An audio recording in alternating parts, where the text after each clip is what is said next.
आज नवरात्रि का दूसरा दिन है। नवरात्रि केवल पूजा पाठ या लोकाचार का पर्व नहीं है, बल्कि आत्मा की आंतरिक शक्तियों को जागृत कर परमात्मा शिव से गहरा योग संबंध जोड़ स्वयं शिव शक्ति स्वरूप का अनुभव करने का अवसर है। नवरात्रि में हर दिन देवी के अलग स्वरूप की आराधना होती है।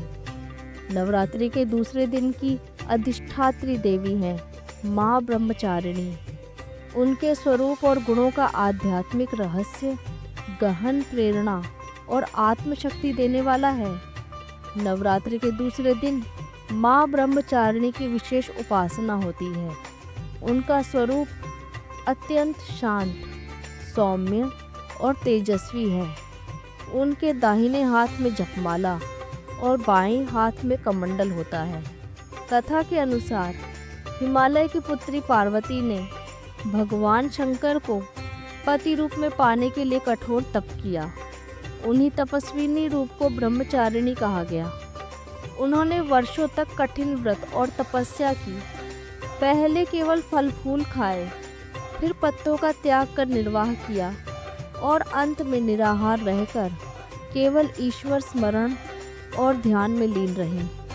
उनके तप की शक्ति से तीनों लोकों में कंपन हो गया। अंततः उनकी दृढ़ साधना से प्रसन्न होकर भगवान शिव ने उन्हें स्वीकार किया। माँ ब्रह्मचारिणी तप, संयम और साधना की प्रतीक है। उनका संदेश है कि आत्मा जब ईश्वर योग और ब्रह्मचर्य पालन में दृढ़ रहती है तो वह हर कठिनाई को पार कर लेती है। भक्तों को माँ ब्रह्मचारिणी से असीम धैर्य, शांति और आत्मबल प्राप्त होता है। उनकी आराधना से साधक का चित्त स्थिर होता है और वह परमात्मा की निकटता अनुभव करता है। माँ ब्रह्मचारिणी हमें सिखाती हैं कि जीवन में ब्रह्मचर्य, संयम और तप ही सच्चे सुख और आत्म कल्याण का मार्ग है। पहले हम समझेंगे कि माँ ब्रह्मचारिणी का प्रतीकात्मक स्वरूप क्या है। ब्रह्म का अर्थ है निराकार, ज्योति स्वरूप। परमात्मा शिव जो सर्वशक्तिमान है। चारिणी का अर्थ है आचरण करने वाली, पालन करने वाली।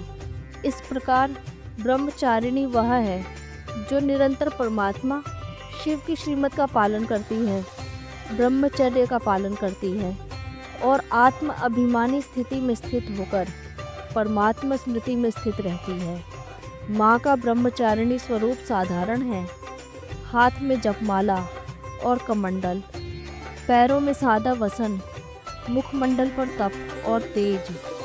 यह हमें यह सिखाता है कि आध्यात्मिक प्रगति बाहरी आडंबर से नहीं, बल्कि आंतरिक संयम और स्मृति से होती है।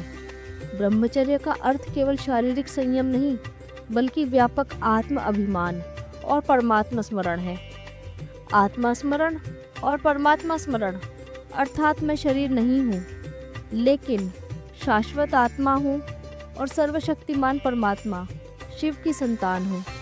मन, वचन और कर्म से पवित्र आत्मा हूँ। मैं इंद्रजित आत्मा हूँ। माँ ब्रह्मचारिणी की तपस्या इन सभी गुणों का आदर्श उदाहरण है। नवरात्रि का पहला दिन आत्मा को शैलपुत्री स्वरूप की स्थिरता देता है। दूसरे दिन ब्रह्मचारिणी आत्मा को तप, धैर्य और साधना का पाठ पढ़ाती है। तप का अर्थ है परिस्थिति और बाधाओं में भी आत्मिक स्मृति और शांति बनाए रखना। धैर्य का अर्थ है जल्दबाजी या हार मानना नहीं, बल्कि सतत साधना में अडिग रहना। राजयोग के प्रारंभिक अभ्यास में मन बहुत भटकता है, परंतु यदि आत्मा ब्रह्मचारिणी स्वरूप का स्मरण करे तो स्थिरता आती है। संकल्प, वाणी, व्यवहार, दृष्टि, वृत्ति में पवित्रता बनी रहती है। नवरात्रि के दूसरे दिन का हमारे लिए यही संदेश है कि बाहरी ऐश्वर्य से नहीं, आंतरिक तप और पवित्रता से महानता आती है। निरंतर परमात्मा स्मरण ही आत्मा की ऊर्जा का स्रोत है। तप के बल से कठिनाइयाँ आत्मबल के आगे नाम मात्र हो जाती हैं। बिना अनुशासन के साधना अधूरी है। आत्मा की दिव्य शक्तियाँ पवित्रता से ही प्रकट होती हैं। देवियाँ कोई बाहर की मूर्तियाँ नहीं, बल्कि आत्मा के भीतर की शक्तियाँ हैं। ब्रह्मचारिणी आत्मा की तप शक्ति है। यह शक्ति जागृत होते ही आत्मा भयमुक्त, संयमी और स्थिर हो जाती है। साधक का जीवन लोक सेवा और परमात्मा की सच्ची आराधना का माध्यम बन जाता है। माँ ब्रह्मचारिणी हमें यह स्मरण कराती हैं कि आत्मा जब तक ब्रह्मचर्य और तप में स्थित नहीं होगी, तब तक वह देवत्व का अनुभव नहीं कर सकती।